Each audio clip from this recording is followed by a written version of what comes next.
Reflections in Time is made possible in part by support from the UNO Alumni Association, fostering a legacy of alumni giving since 1913.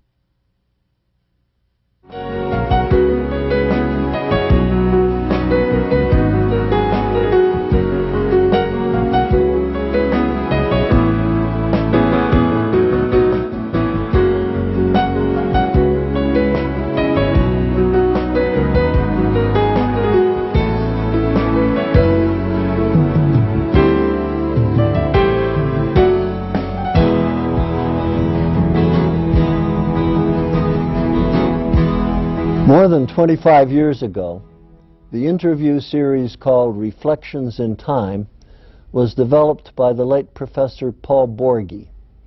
It was intended to preserve some of the history of the University of Nebraska at Omaha by recording experiences of people who contributed to its development. With the aid of the UNO Alumni Association, I've continued Paul's work with the series. My name is Jack Newton. I'm retired now, but I'm still active as a professor emeritus.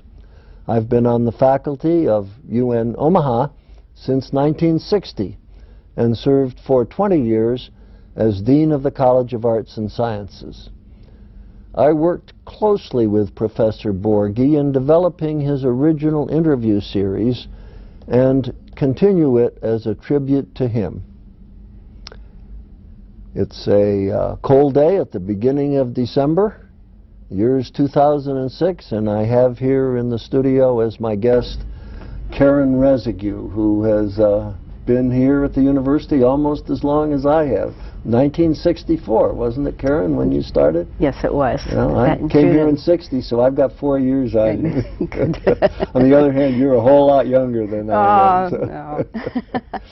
am. So.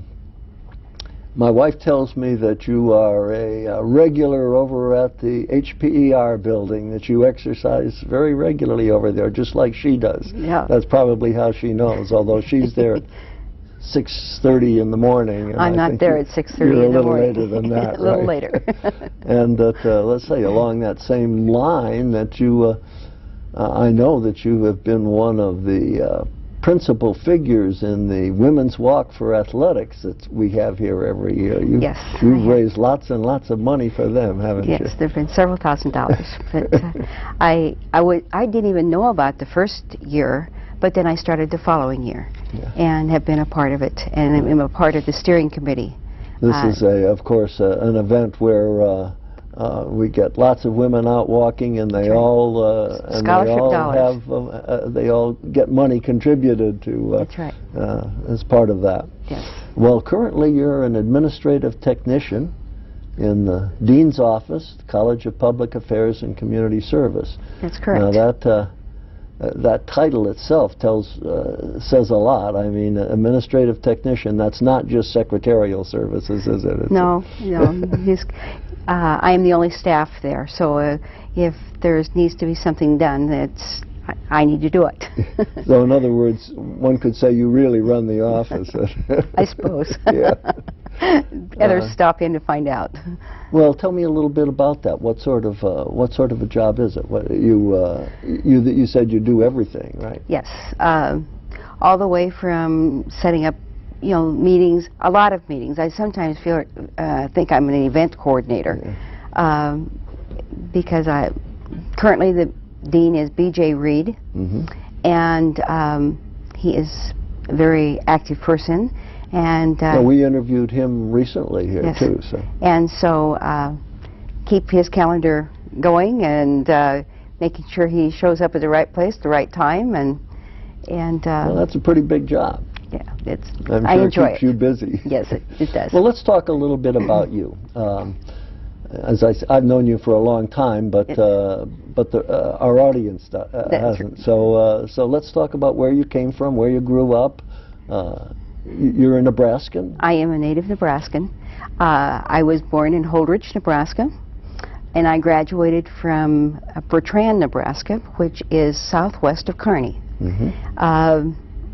Was born and raised on a farm, so learned how to milk cows and run tractors and all of that type of thing for many years. Then I did my first 2 years of schooling at Kearney State, and then came down here. I did a secretarial program there at Kearney State, and then that's when here. it was still part of that four-college group that Peru now and Kearney, Wayne. of course, is part of the University of Nebraska. That's correct. And then came down here and got my job here in June of '64. And I was hired in the Dean's Office of Arts and Sciences for my first job. But Dr. Harper had promised the work that summer to a graduate student. So that first summer, I floated within the different offices in administration. So so you got to know the college very well. I did. Those summer months were amazing. At one time, I was in Dean Helmstedter's office, and he was Dean of College of Applied Arts. And I remember one day I had a phone call, unbeknownst to me, it was a bootstrapper who was asking about his program, and 2 days later he was standing in front of me. He'd flown in from France. You know, and I thought, this is really something. Well, we've used lots of words here that may be unfamiliar to some of the people that who are listening to us. You talked about, for one thing, the College of Applied Arts, and that was a college that finally grew into the College of Engineering. That's correct. But it was pretty much a, well, I won't call it a vocational college because it was more than that, but That's it right. was I think the name speaks for it. It was applications of learning rather than learning for its own sake. That's correct. And it did have engineering in Yes. it, and it had journalism and a number of other fields. And Dean Helmstetter, of course, was the dean at that time. That's right. And we should mention that this was not back then the University of Nebraska at Omaha. It was Omaha University, Municipal University of Omaha. Yes, it was Omaha University. So that's a long time ago. Oh, I know. Time flies when you're having fun. Yeah, and it was really fun back then. It was. I remember it very well too. You just grew up with the family here. So was this your first job then when you moved to Omaha? Yes. Other than detasseling corn and things like that at home, this was my first job. Well, how did you happen to come to the big city here? I had finished my 2-year program at Kearney, and I decided that I was deciding between Omaha and Denver, and I decided that I would come to Omaha. And the pure reason was my brother was in Denver, and I knew if I was in Denver, I would be under his thumb. And I decided I would go to Omaha instead. Well, we're glad you came here, because you've been here a long time and have been an important part of the university ever since. Was that a big change for you, from a small town to the big city? It was a big change. My parents thought when they had brought me to Omaha that they had dropped me off in Sin City. They just, you know, that was a big thing for them, and they couldn't understand. You know, on the way home, I guess it was this big discussion of what in the world have we done with our daughter. So it was, and I just lived a couple blocks off of Dodge Street, so I would take the bus always to campus and then take the bus home. So yeah, I didn't have to have a car here. Yeah. So. Well, tell me what the campus was like back in 1964. What do you remember about it? I remember the Quonset huts behind the old administration building. And now what we now call Arts and Sciences Hall was called the Administration Building back then. That was Old Main. Right. And then we would, everything was located in there. The different departments, you know, and that we didn't have several of the buildings that we have now, but that was where classes were held. That's where the dean's offices were. Yeah, and all of the deans were there, weren't they? Oh, well, except for applied arts. They were over here, yes. Mm-hmm. Then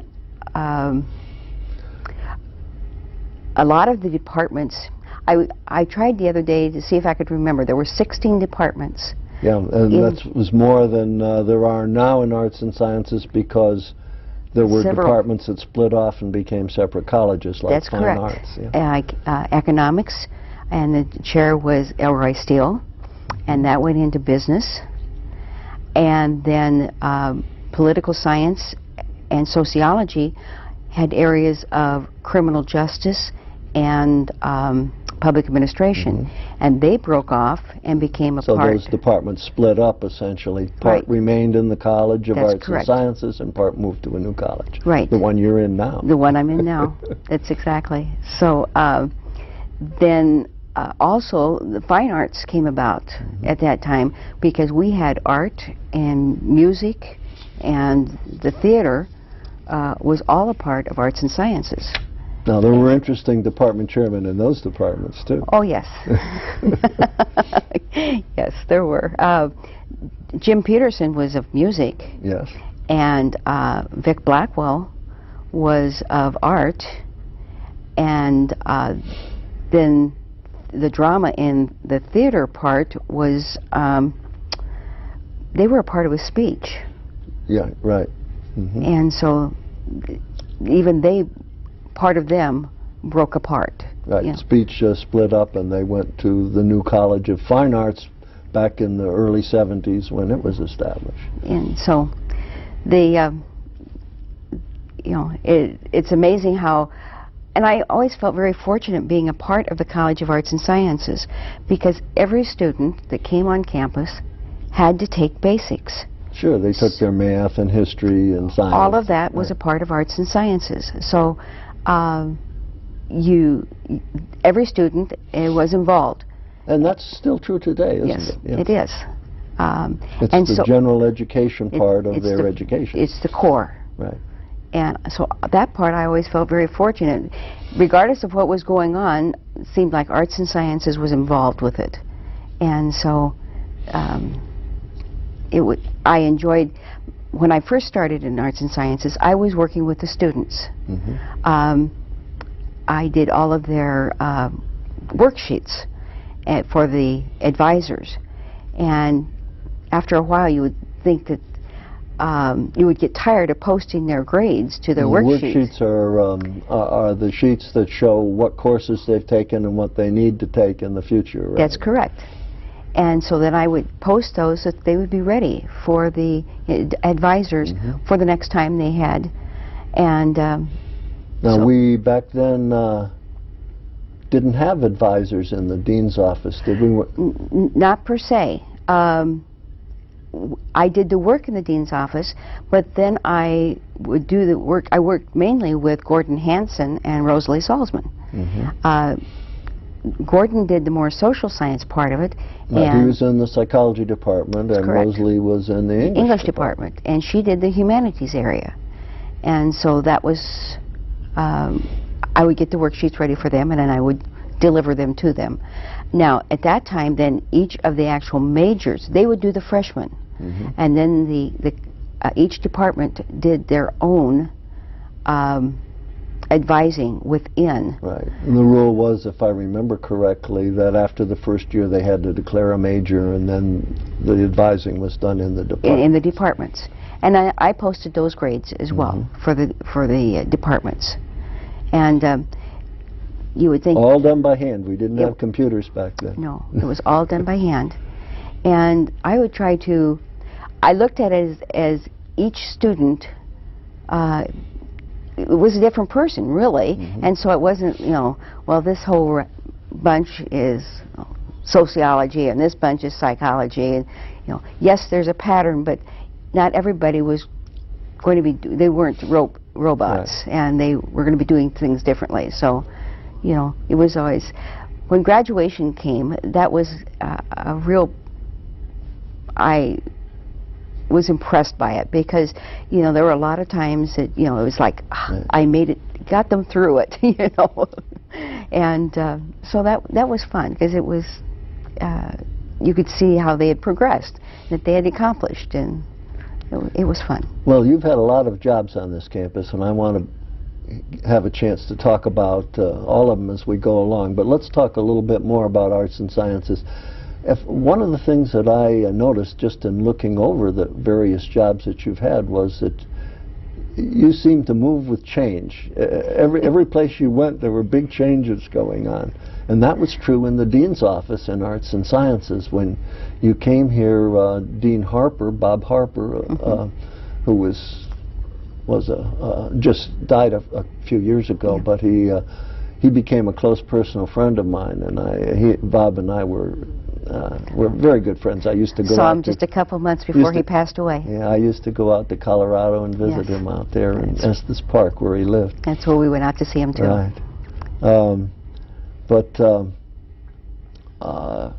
But he had just become dean 4 years before you got there. Right. And he left 6 years after that in 1970, I think, and you had a new dean then, and then you had another new dean. So you had lots of new deans to break in. Vic Blackwell became the dean in 1970. Right? And then you mentioned earlier he was head of the art department, which early in the 70s was no longer in the college, so you couldn't have a dean of the college who wasn't in the college, could you? So, and then after a period of time, then he left because he was acting president. See, at that time we had presidents on campus and chancellors in Central later on. And they changed the nomenclature there, and everybody was confused for years after. That's right.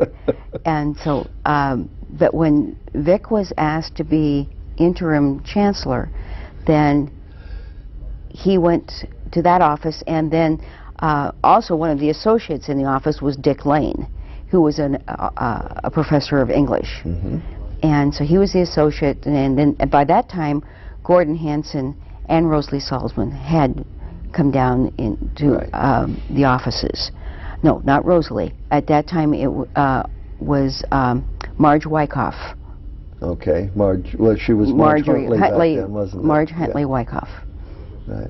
And she was in the office and did advising also. Well, you got a lot of psychologists in that office. Gordon Hanson and Marge Huntley and C. Gordon. And then me. That's right. I know. And C. Gordon at that time was teaching Psychology 102. So I typed all of his tests. So I was always, okay, now let's see if I can figure this one out. But yes, there were a lot of psychologists in the office. And I hear from Gordon regularly. Oh, you do? Living up in Canada. He and Shirley are up there? Big lake up there and enjoying life thoroughly. He just had his 80th birthday, if you can believe that. I can't imagine him. And he's still going strong. Oh. Can't imagine him. His jokes are still as bad as ever. I was going to say, his punsters. I remember when someone was, they were coming back from the psychology meeting in Chicago, and for 8 hours he went from one pun to the next pun to the next. That's right. We were all driving in a van, and Gordon started telling jokes in Chicago, and we were past Des Moines, Iowa before he ran out. Before he ran out. I can't imagine. And that's what he did. He was constant. And they were funny. Yeah, they were very good, and they still are. So, as I said, you had some major changes. Bob Harper to Vic Blackwell, you just mentioned that, and then Dick Lane. And Dick Lane. Tell us a little bit about I worked with you for 4 months. That's right. Yes. You got stolen away from me by the Vice Chancellor's office. Tell me a little bit about these people. Tell me about Bob Harper. What sort of a person was he? Oh, he was a kind man. He was an English professor. English professor, and he taught the whole time. He was dean, and so there were many times that the students were in there because of their classes. And if there were any makeup tests, then I also proctored the makeup tests down in our office as well. he may not be there, but I was Right. taking care of the tests. And when Jim, my husband, and I were married, Bob and Rhoda Harper came to our wedding out in Phelps County. And I said I had actually two fathers sitting in the audience, because he was, you know, they didn't have any children, and I was adopted. And so they just took care of me. And Rhoda would send, if I had got sick, she would send home homemade chicken noodle soup and custard for me, and you know, but I was well taken care of by them. Bob was a great person and did a wonderful job of bringing the college into the University of Nebraska system, which happened in 1968. So that was that's another change that you saw. And I was gone for a period of time. I had left in, Jim was stationed at the East Coast in the Army, and I left 2 days after Christmas in '67, and I came back for the fall semester of '68. So that took place while I was gone, but I took a leave of absence. So you came back and saw some differences? Oh yeah. What kind of differences did you see? Well, you know, the budget had changed a lot.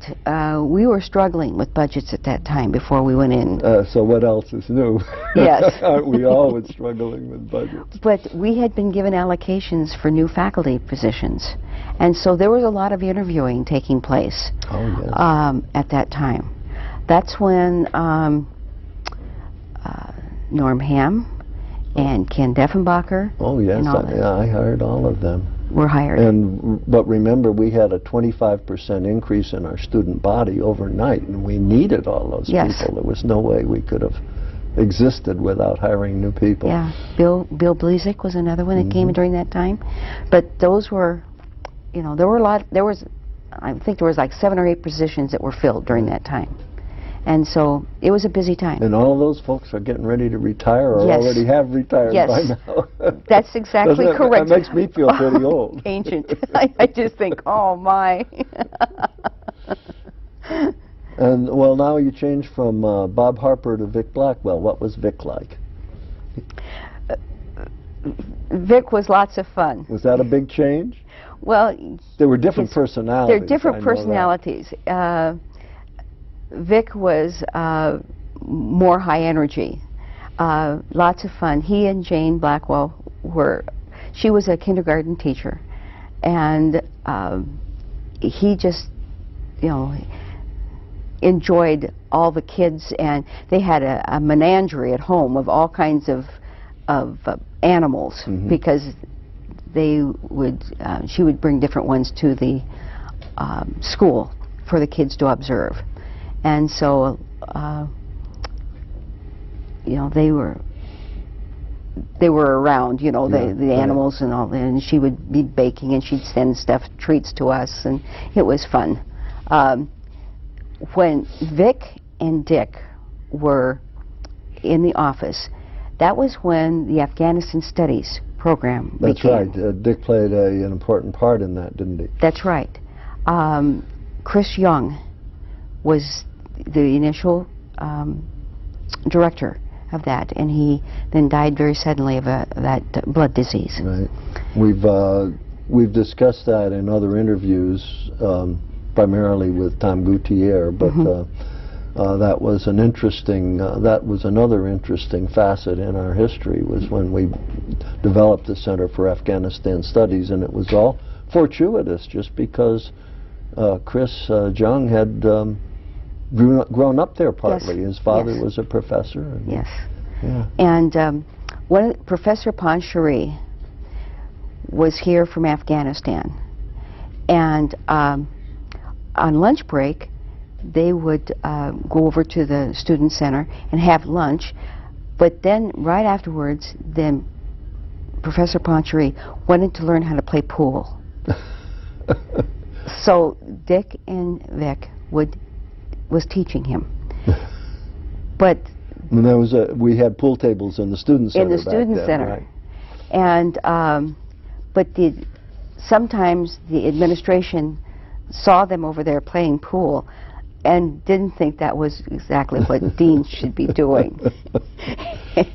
But they went ahead anyway because he wanted to learn. I was trying to remember who else was there.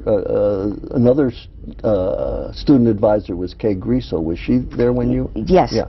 Yes, she was. Kay was in there and did the humanities. Right. That's right. Another person from the English department. That's exactly. Yeah. She was nice.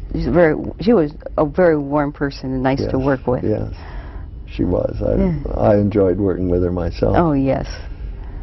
Well, we won't talk about me moving into the office because you only saw me for 4 months. 4 months. I won't ask you what kind of a person I was. Well, you were the statistician. Working with numbers were. Yeah, and I brought computers into the office. That's right, you did. Yeah. I remember the very first time when they were talking about HDR, and I thought, I don't know what this is all about, but I know there's a building out on Dodge Street that's called HDR. Henningsen, Durham, and Richardson, the big architectural engineering firm. And see, our computer system... And we rented time on a computer from them. That's right. Yeah. And but to me at that time, all the computer stuff was just Greek. But you learned pretty fast, yes. right? Yeah.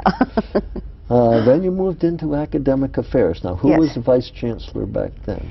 Herb Garfinkel was the vice chancellor at that time. Now, were you with Herb for very long, or I mean, he left. I was there that was 1975. You joined him, right? Yes. Yeah. I was asked if I would join the office staff down there at that time. And he was like Vic in a way, because he moved into the chancellor's office too as an interim. Period. Right. And then I also worked with Elaine Hess there. Mm-hmm. She was the associate, as well as John Farr. And Elaine Hess was sociology, and John Farr was political science. Right. Again, still part of... And Herb Garfinkel was political science. And now, had you known these people, well, Elaine and John, you known them from your experience in the Arts and Sciences College, yes. Right? See, my link to arts and sciences has always been, it's so constant. Yeah. Well, Elaine ran a pretty tight ship. Oh, yes, she did. But she was the one who asked me. She was the one that came down to the dean's office of Arts and Sciences and asked if I would be interested in moving to the vice chancellor's office. And I said, sure, why not? Well, what was Elaine like to work for? I've interviewed her, incidentally, in this series as well. So. She was great to work for. I enjoyed working with Elaine because she was exact. Yes. You know, there was rules and regulations, and they were followed. And I enjoyed it. Yeah, she was a really very, very good administrator. Excellent. And she had a mind that was a computer. That, you know, she never forgot anything. Now, Herb really was concerned, Herb Garfinkel was concerned with the academic side of that office and really built the academic reputation of this university. I don't know how many people know that, but I'm sure you're aware of it, having worked there. He was a very, and he was the stickler for hiring and firing faculty. Boy, if their faculty member didn't measure up, they didn't last. But Elaine handled all the everything else, all the business aspects. All the business part of it. Yeah, the budget and all of employment. The equal opportunity became important at that time. Oh, yes. And Elaine was in charge of all of that. All the reappointments, promotion, and tenures. She took care of all of that. Yeah. And that was a big, big job. Yes. And of course, John Farr, whom you mentioned, was concerned with things like accreditation. And, yes. He did all the writing of the North Central accreditation reports. And did that for a number of years. Yes. And was also very good at it. Oh, yes. Very good writer. Yeah. that was, you know, the... He kept us accredited, you Yes, might say. he did, you know, because each time we were accredited then for another 10 years. Right. And he did an outstanding job. Yeah, I was lucky enough to be able to work on that accreditation team for a while and work closely with John. So. And then also at that time was brought in review of departments, like a 5-year review, and there was a rotation, and there was, and that still holds till now. Right. Where so there is really accountability from in that office. Yes, there is. Yeah, and it has been for quite a while now. Yes, there is. Well, I had a great respect for Herb Garfinkel too. He is another one of my favorite people. Then I was in that office for 17 years. 11 of those years, I worked with Otto Bauer. Right. And he was... And he was the vice chancellor who, well, there was an interim period when Herb was acting chancellor, and that was when CPAC's dean, John Kerrigan, was acting vice chancellor. And then after that, then Otto Bauer came in. John Kerrigan was there for a year, and then went back to being the dean of College of Public Affairs and Community Service. And then one of the things that I did when I was in academic affairs was I did a lot of the personnel action forms. And a personnel action form is, we always said if one had not been processed, it had not happened, because that was... These are the forms that enable us to keep track of who's working for the university and who's not. Who gets paid and who doesn't. Right. That's right. So, but that was for all of the faculty side, whether it was full-time or part-time, all went through. Well, you did spend a long time in that office, as you mentioned. Was there much difference, did you notice, between vice chancellors that you had working for you, as we might say? Well, every once in a while, when Otto was vice chancellor, that was during the time of the collective bargaining. It's when the faculty unionized, voted for collective bargaining, and so there would be different faculty coming in, you know, talking with Otto about stuff, and so it was, and that was when they were marching up and down Dodge Street. And he managed to keep a very good sense of humor through all of that too. He really did, you know, and they would send him pictures, you know, of them out there, and you know, he would go out there and talk to them, and you know, he did. He kept a very level head about it, and trying to keep the academic side moving ahead in spite of the unrest of the faculty. Yes. Well, that all ended up reasonably well. Yes, and it did. Positive results. Yeah, very much so. And then you moved again. Then I moved again. How did you go? It was the Aviation Institute, which was brand new, wasn't it? It was brand new. And there was no place to put them, so they were housed. Bill Shea was the initial director of aviation, and they had gone up to the University of North Dakota and talked him into coming to be the founding director here. Well, tell us about Bill, because what I remember about him is that he was, I'm trying to think of the right word, flamboyant maybe. He's still flamboyant.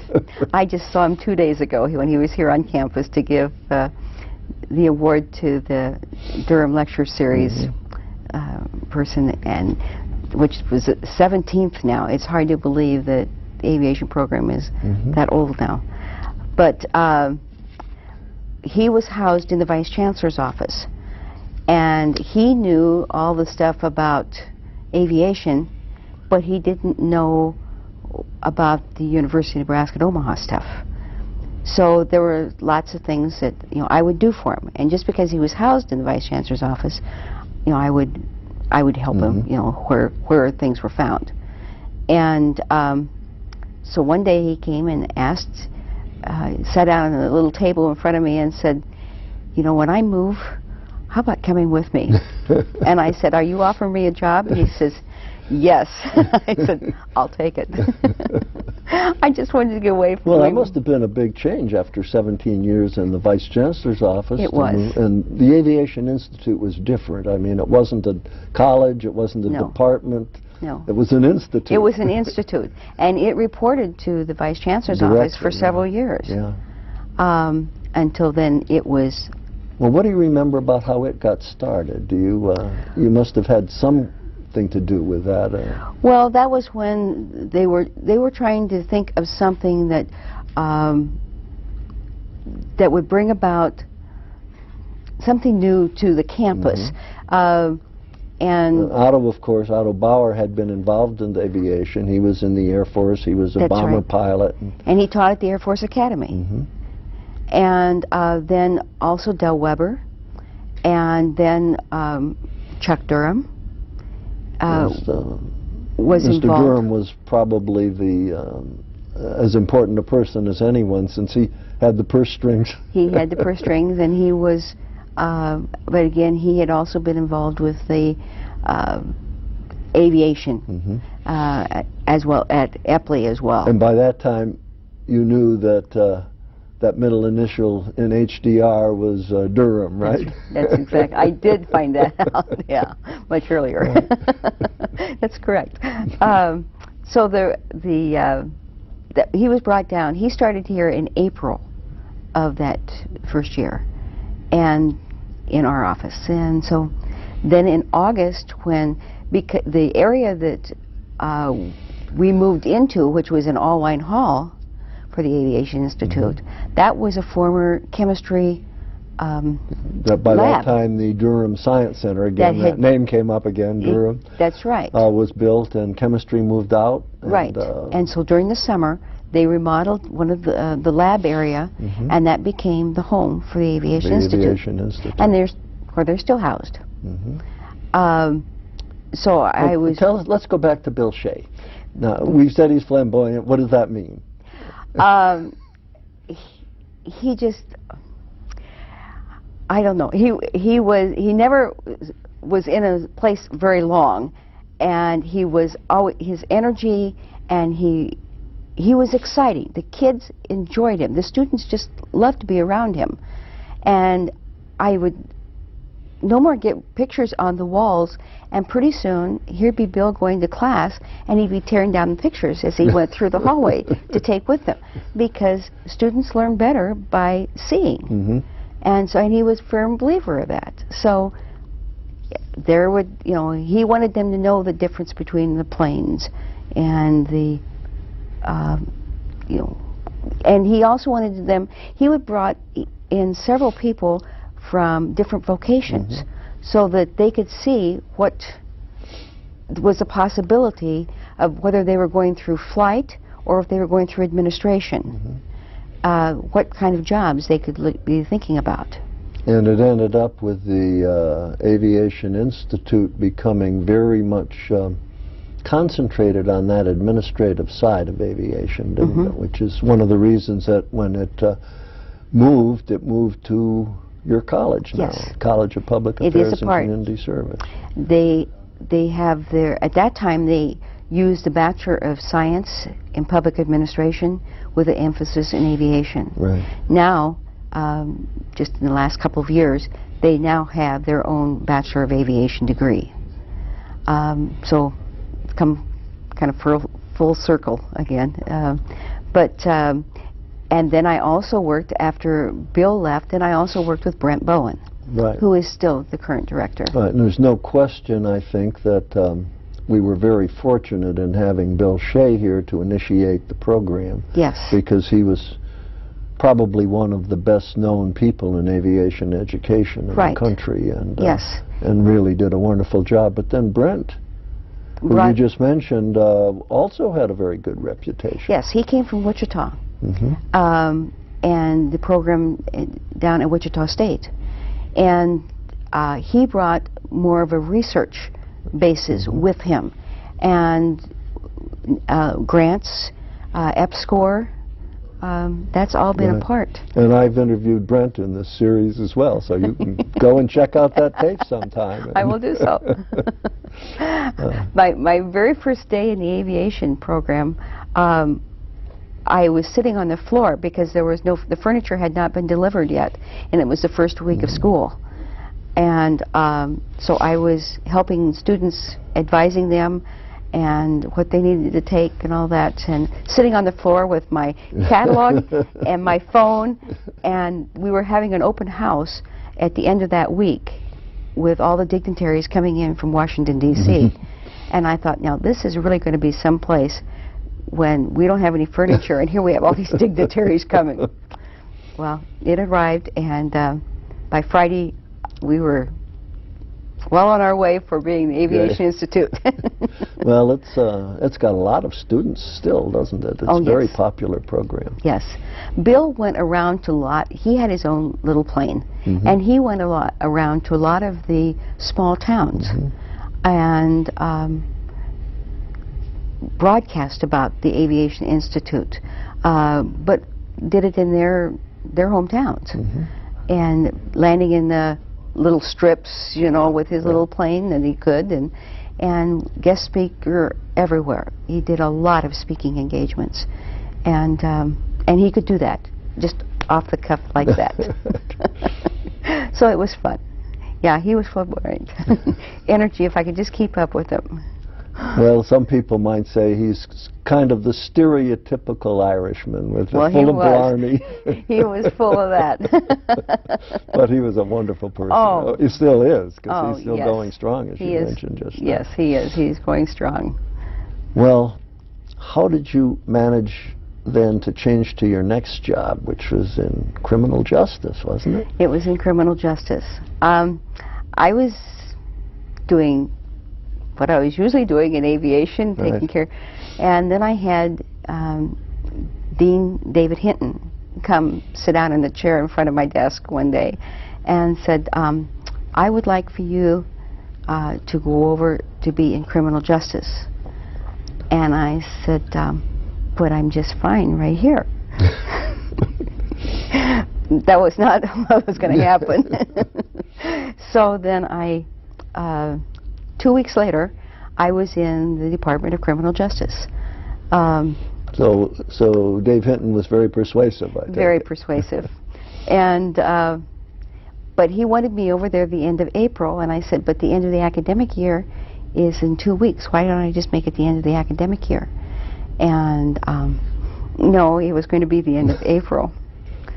So then after I got over there, and 2 weeks later at the end of the academic year, then I found out why he wanted me over there, because the chairman of criminal justice, who was Vince Webb, who had been there for 25 years, was stepping down. He was going to Arizona. So, and Dave said, I don't have time to do all the paperwork. You just keep things running smoothly.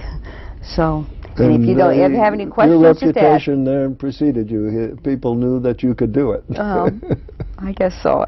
I guess there's a point in the when if you just do, and if you know how to do it, and one of the best things was, you know, if I didn't know the answer, I knew who to ask.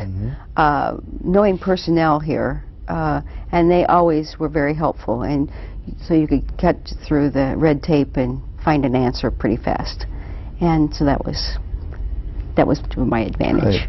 Right. So, but then he also did the, you know, then his assistant decided to retire. So after I had been in Vince Webb's assistant, Dave Hinton's, Dave Hinton's assistant. Okay. Retired, and then he wanted me to come into the dean's office. Well, it took criminal justice 2 years to find a chair at that time. So they had acting chairs within the department from the faculty within. But you must have known some of them from arts and sciences, because they were some of them. Sociology professors. Yes. Was Pete Kuchel still around back then? Yes, he was, but he had retired at that time. Okay. So he was... I've interviewed him in this series, too. You interviewed a lot of people. Right. But he had retired from being a professor, but yes, right. he was still on campus and was actually housed in the same building. And he was a sociology professor originally, yes. and then yes. moved with criminal justice, which is why I asked the yes. question. So. Yes, yes, yeah. And but some of the other faculty were new, that had been added on to criminal justice since they had left arts and sciences. But you know, I got to know them pretty well. You must have known Bill Wakefield pretty well. Oh, yes, very definitely. Bill Wakefield was a student in the first class I ever taught. Oh, really? UNO, or Omaha University back then. So. Okay. And he's still here. Oh, yes. And still teaching in criminal justice. Still very much involved with the... And that was one of the things that I helped Bill with. He's another person that's been interviewed in this series. I helped Bill with his exchange program when he goes to England. Right. When I was... That must have been fun to do. It was very fun. You make lots of transatlantic phone calls? He usually made those because he knew the contacts. But I took care of the paperwork, all of the, you know, registrations and all the helping him with maybe money. our audience doesn't know about that program. Could you tell us just a little bit about it? Each year, right after graduation, Bill Wakefield takes a group of students to England for at least 2 weeks, about 2.5 weeks. The object is to look at the criminal justice system in Britain. That's correct. And so, it's called the London program, and they get credit for they do the preparation stuff here, and then they attend the classes and go to courts and jails and all those types of things, you know, to find out. And then they write a paper upon their return of what they have learned from their experience. And it's a huge program, because when you've got almost 90 students departing Sure. from Omaha, and they also have included like Shadron to attend with them. So there's a little bit of coordination involved with other Nebraska Sure, campuses. and the criminal justice program is one where UNO has statewide responsibility. So That's correct. Yes. Even the criminal justice program in Lincoln, University of Nebraska-Lincoln, is really a UNO Yes, it program. is. Yes, they get their degrees from the University of Nebraska at Omaha, and it is a big program down there. We have faculty that are located on both campuses. And it's also extremely well known nationally. Oh, so, yes, yes. They have a national reputation of the professors involved. Well, that must have been fun for you for 2 years. Yes, it was. It was. And of course, those trips to the UK were since our justice system is based on the English justice system. That might have well, been, that's why he yeah, felt it must have been great experience for the students. Yes, and still is great. It still experience is. for the students. It's still going on now. But I always thought that, you know, one of my perks should be that I get to go along too. But and you never did? That just never happened. Well, you should have told me. I would have spoken to Bill. Maybe I still would have had some influence with him. I could have told him I'd change the grade that I gave him. Oh, okay, yeah. By all means. Yeah, it was fun. Well, that takes you about to where you are now, in CPAC's Dean's office. How did you happen to move? Dave Hinton came a visiting when I found when his assistant was going to retire, and again sat down in front of me and asked if I would come over to the dean's office. And at that time, I did put him off because he wanted me to come there in the summer. And we had just hired the director, or the chair of criminal justice. And I just didn't think it was fair to say, okay, you're hired. Who was that you just hired? Bob Meyer. Oh, okay. Bob Meyer was the chair of criminal justice. And he came the first part of June. And then I was able to delay my going over to the dean's office until the end of September. And I just, so Bob would have a chance to have some orientation, know where things were and how things were done. So that's, and I've been there now. Dave and I said we were going to retire together. We always had this joke that either of us could not retire before the other. Well, then he proceeded to retire, and but then I had the chancellor call me 2 or 3 times. Dave's intentions were to retire and then to help do fundraising for the college. But that didn't take place because then Chancellor Nancy Belk was contacting me and asking me, where can I locate him? And he had said, don't give out the number. Well, after 2 or 3 times, I finally said, I contacted him and said, you contact her. And that was when he was named to be dean over in information systems and technology. Right. IS&T. Where he remained for a number of years. 5 years. Yeah. And so now he's retired again. And I'm still here. Yeah. But, well, you will be for a while too, won't you? Or have you had retirement plans in mind? No, I'll be here a while. Yeah. You know. Good. Right now, we are busy. After 32, 33 years of the college existing, the college has never been in its own home. We have all been housed in all the different houses on the west end of campus. And so the fall, it's supposed to be 2 years from now, right. But they have started now renovating the old engineering building. The building we're in right now. The building we're in now is now the future home of the College of Public Affairs and Community Service.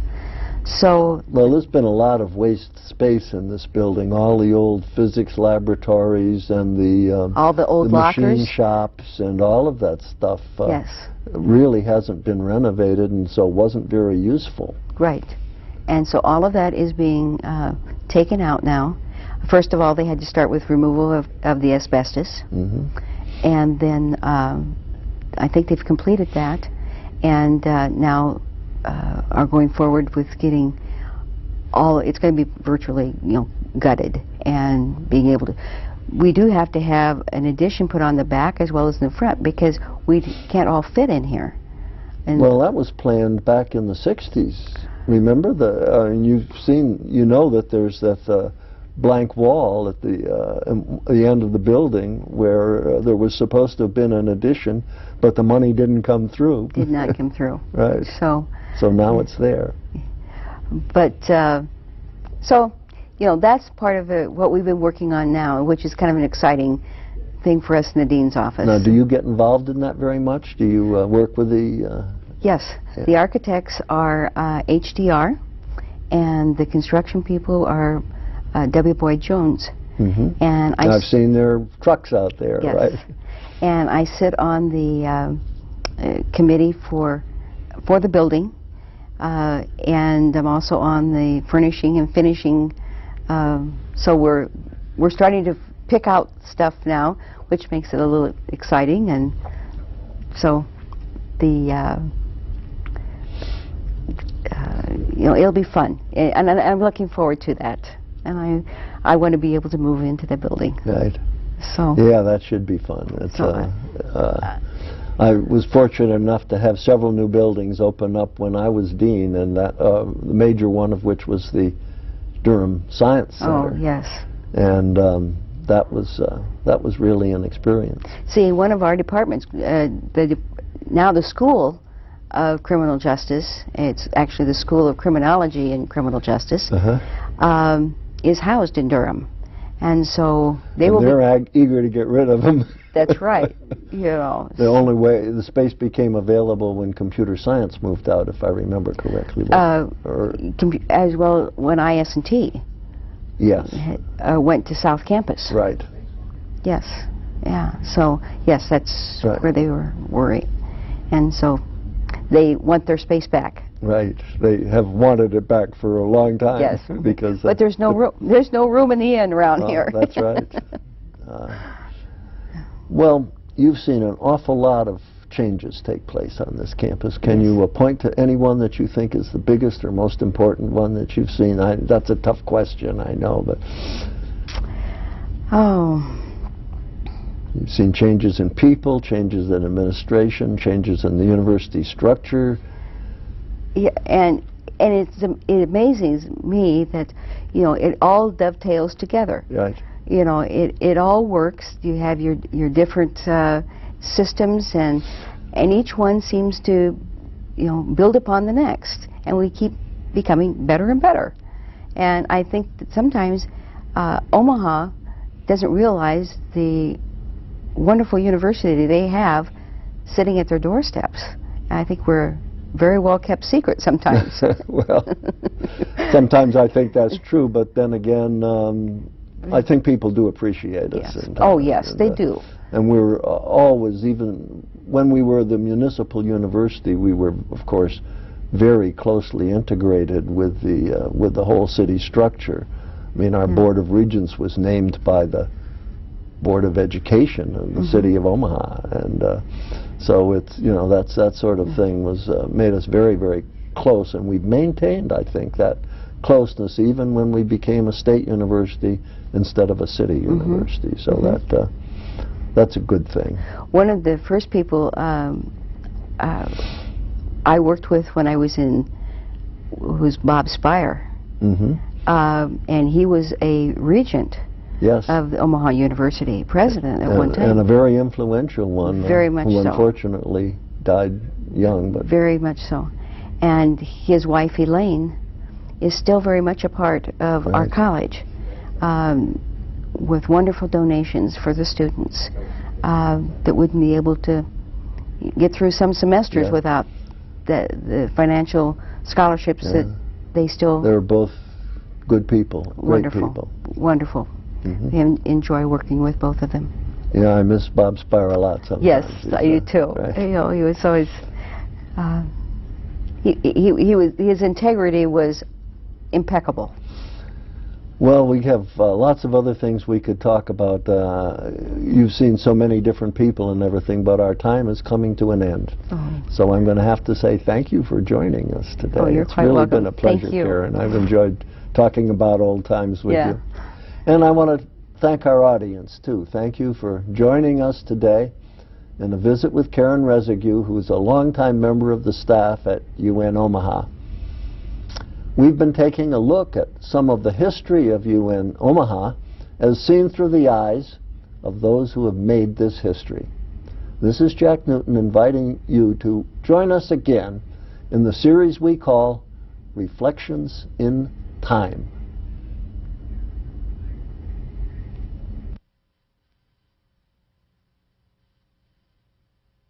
Reflections in Time is made possible in part by support from the UNO Alumni Association, fostering a legacy of alumni giving since 1913.